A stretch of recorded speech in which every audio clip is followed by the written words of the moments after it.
38 estrellas, la mayor fuga de una cárcel de mujeres de la historia. Con ese título y con la firma de Josefina Licitra compré el libro sin dudarlo. No había escuchado nunca la historia, aunque Uruguay siempre tiene oculta alguna historia de película. Licitra cuenta en el prólogo que trabajaba para un diario y le había mandado a hacer un perfil sobre Pepe Mujica. Ella cruzó el charco y luego de una serie de entrevistas es la propia Lucía Topolansky, la compañera de Mujica y entonces parlamentaria, la que menciona la fuga sin más detalles. El 30 de julio de 1971, 38 presas políticas militantes tupamaros se escaparon de una cárcel por las cloacas de Montevideo sin complicidades penitenciarias. Josefina ve que hay tela para cortar, quiere saber más de la historia, sigue investigando y en una serie de viajes entrevista a 16 de las 38, que son las que están vivas o las que sí aceptan dar testimonio. Cuando empezó a tirar del hilo no encontró más que vacío, silencio, a la que después se lo atribuye al fruto cultural de una época que usaba distintas varas para construir su memoria y que 2 meses después también 111 varones, casi todos tupamaros, presos políticos, se escaparon del penal de Punta Carretas y entraron en el récord Guinness. Ese evento se recuerda desde entonces quizás esa historia haya quedado opacada. Josefina cuenta en una entrevista cómo los sistemas represivos tenían una conexión entre países, Argentina y Uruguay, y que también la izquierda estaba conectada y mantenía un diálogo permanente, sobre todo de montoneros y tupamaros. De hecho, la fuga de la cárcel de mujeres tuvo sus réplicas en Argentina. Una fuga en la cárcel del Buen Pastor en Córdoba, un tiempo después que se hizo con el asesoramiento de gente que estuvo en Operación Estrella. Y menciona también Toma de la Calera, hecha por montoneros, que es casi una réplica de lo que fue la toma en Pando de Uruguay. Ahí hace algunas salvedades interesantes entre las dos organizaciones armadas. En este caso, los testimonios que vamos a traer son 2 personas que participaron de los talleres que da Josefina Licitra y cuentan su experiencia de lectura.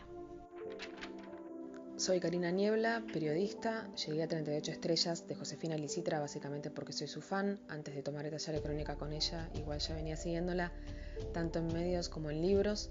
Me interesó muchísimo la historia, una historia increíble, una historia que atrapa y que no había sido publicada hasta ahora, y uno se pregunta también por qué. Y me parece que una de las últimas partes del libro en las que Graciela, una de las protagonistas de la historia, dice que en realidad no era que les había costado hablar, sino que nadie les había preguntado. Esto tiene que ver, me parece, con también una clave que el libro intenta ilustrar, que es cómo las mujeres fueron desaparecidas del relato público y cómo no había interés en que las voces de esas mujeres salieran a la luz, porque justamente no interesaba que hablaran, porque se podían salir del discurso monolítico de la organización, aunque fuera una organización que buscaba el cambio, que buscaba la revolución. Por otra parte, también destaco cómo es que entrelaza los datos y una forma literaria de decir las cosas, Josefina, de una forma creo que más depurada que nunca, y por eso es que lo recomiendo muchísimo. Yo tuve el honor de haber sido alumno de Josefina cuando estaba empezando a escribir el libro.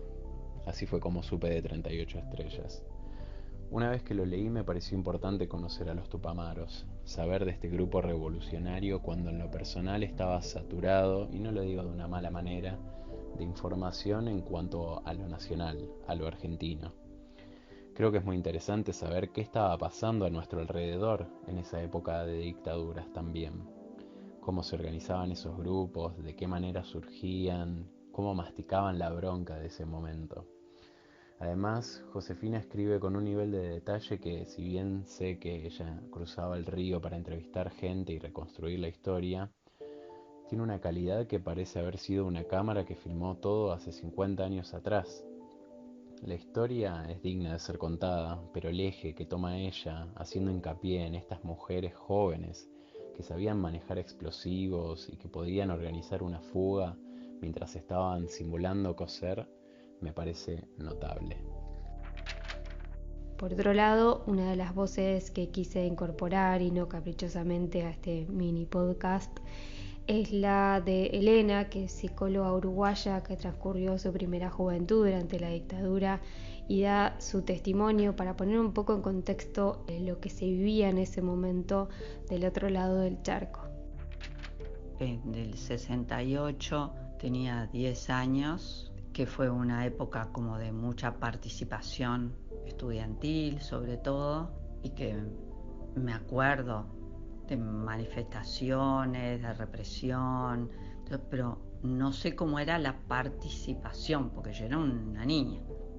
La forma de participar cuando ya estaba en facultad era todo lo que en facultad no podíamos hacer, todo estaba prohibido, nada te dejaban hacer, con nadie podías hablar, tenías que vivir en el silencio, nunca sabías con quién estabas hablando, y empezaron a abrirse como una enseñanza universitaria paralela, donde llegaban psicoanalistas argentinos, y entonces había grupos que no, ¿cómo te podría decir? No eran secretos, como que la gente tampoco comentaba si ibas, ¿no? Donde aprendías psicoanálisis, psicología social, psicología grupal, cosas vinculares, todo eso lo hacías en forma, entre comillas, como clandestina, secreta.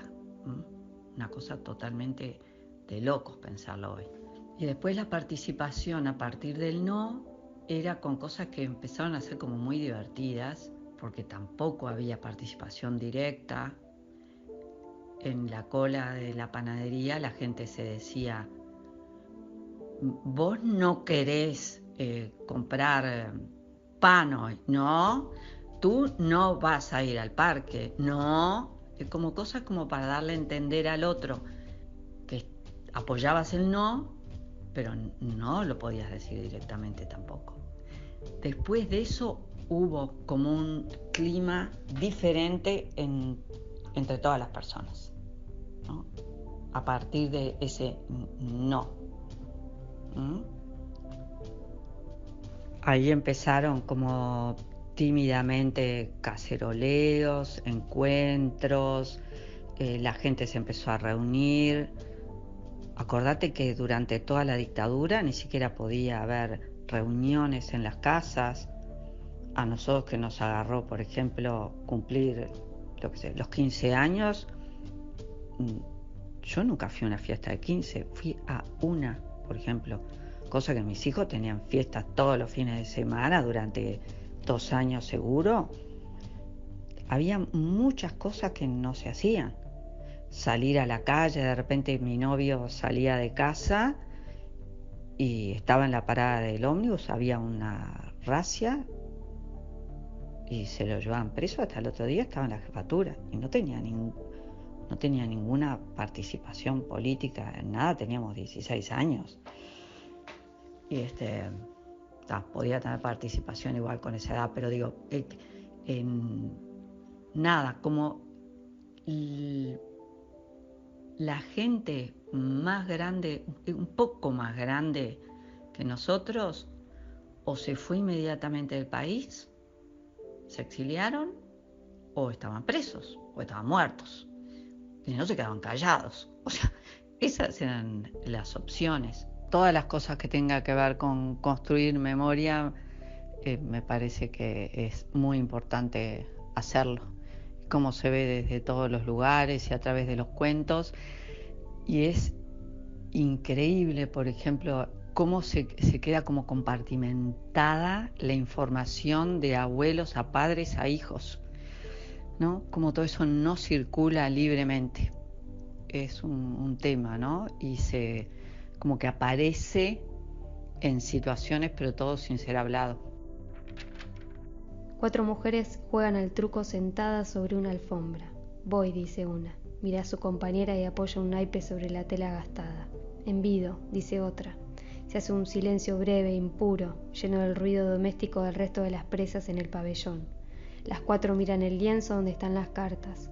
Está dispuesto bajo una luz lívida y plana, y sobre una superficie irregular. En lugar del suelo, debajo hay una tabla. Cubre un agujero fresco, recién hecho, de unos 80 centímetros de diámetro. Anda cargada, dice una tercera y se dirige a su pareja. Digo que no. Entonces no, dice la cuarta. Pausa. Una jugadora anota un punto en un papel de armar cigarros. Parece concentrada y lo está, pero no un juego de cartas. En unas horas, si todo sale según lo planeado, estas reclusas y las que están mirando televisión y las que preparan la cena y las que rondan las habitaciones fingiendo hacer actividades de rutina, correrán la alfombra y la tabla y se escurrirán por el bosque hasta perderse por las cloacas de Montevideo, una ciudad chica, apenas supera el 1.000.000 de habitantes, donde solo se desaparece bien si se está bajo tierra. Así que la gente cargada te da miedo, una de ellas hace un guiño. ¡Pah, qué cobarde resultaste! Las compañeras festejan la ironía con una sonrisa discreta. El aire fétido, ganado con las emanaciones locales que vienen del pozo, les recuerda que están en la línea de largada de una carrera orquestada por gente capaz de sobreponerse al temor. Desde afuera, durante 3 semanas, una cuadrilla secreta cavó silenciosamente el último tramo del conducto, el que une el penal con las redes del desagüe subterráneas, y pasó por debajo de las botas de las decenas de guardias que vigilaban el perímetro de la cárcel. Hasta hoy, 30 de julio de 1971, llegaron al punto delimitado en el mapa.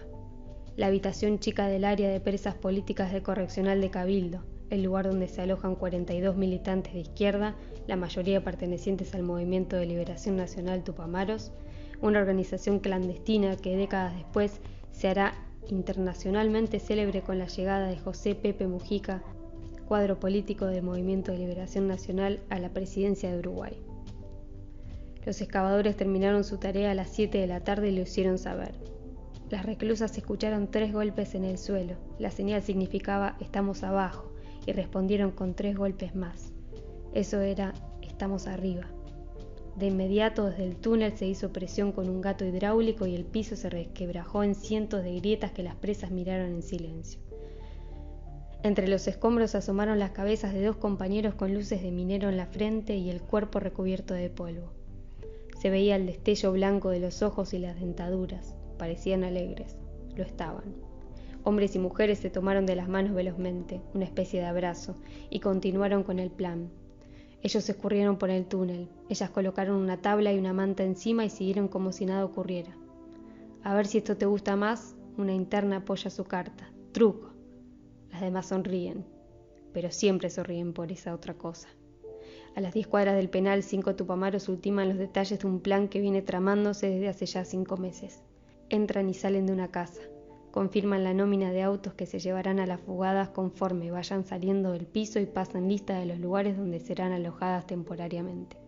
Se respira un optimismo tenso. Quizás, piensan, la acción logre cumplir su objetivo, recuperar compañeros, en lo posible sin derramar sangre, y dar un golpe moral que ponga en ridículo a las instituciones de la democracia burguesa. Una banda de presas políticas vaciando la cárcel de Cabildo es además de una gesta, una brutal provocación al gobierno de Jorge Pacheco Areco, un presidente que asumió legalmente en 1967, en reemplazo de otro mandatario que había muerto y que llevó a Pacheco Areco, entonces vicepresidente, a tomar su lugar, y que desde entonces lleva una gestión signada por el ajuste económico, la represión social y la prisión fácil para los militantes. La instauración intermitente de las medidas prontas de seguridad, un eufemismo del estado de sitio que permite a la policía detener ciudadanos sin respetar sus garantías constitucionales, viene llevando tras las rejas a cientos de integrantes de partidos y movimientos de izquierda, y logró que, desde el minuto cero, y ante la certeza de que no tendrán un juicio justo, todos consideren la opción de escapar.